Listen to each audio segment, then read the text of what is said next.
The Dream Readers.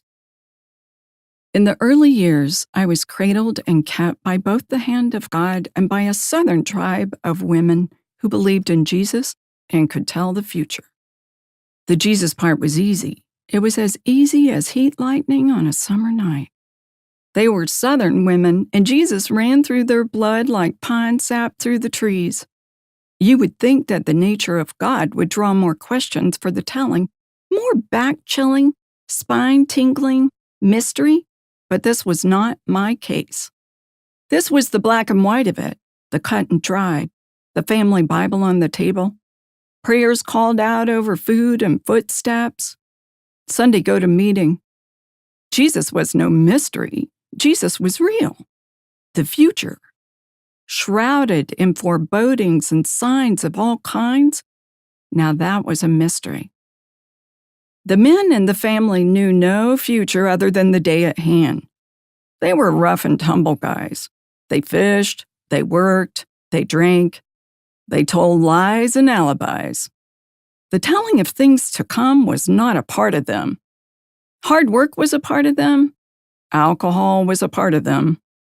They were made up of 3 parts survival and 1 part mischief. So while the men stayed grounded to the earth, to mills and cotton fields, the women were the mistresses of all manner of things. They pulled their shifts, picked cotton, worked peanut mills and water wells, but they were also the keepers of the other things that were a part of life. They cooked the food and rocked the babies.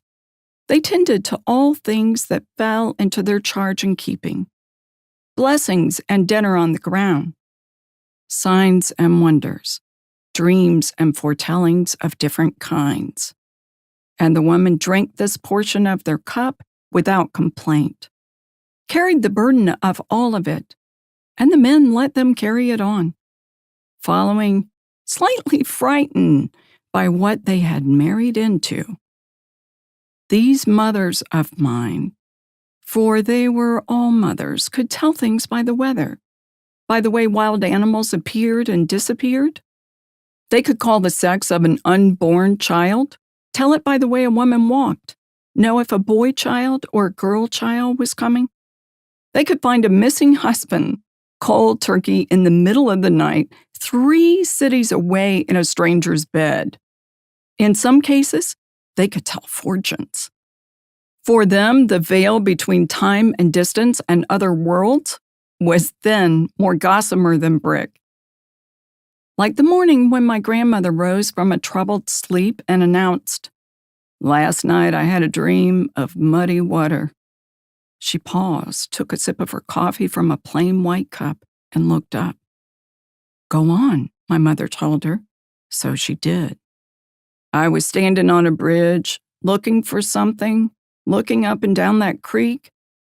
The wind was dead and silent, completely absent. The water was full of mud and sorrow, barely moving.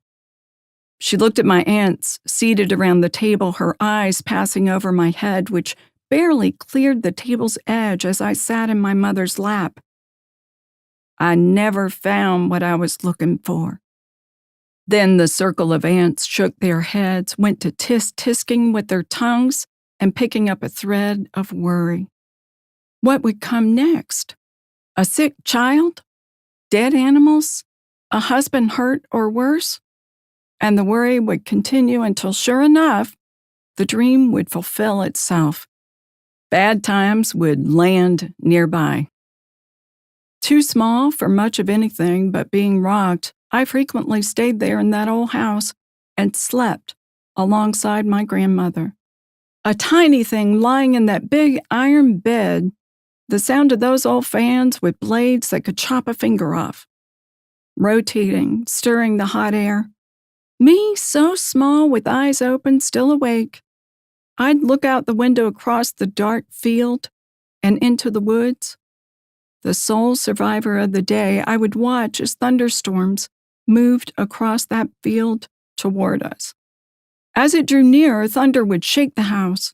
Lightning would be upon us until the very air hissed, cracked, and rolled.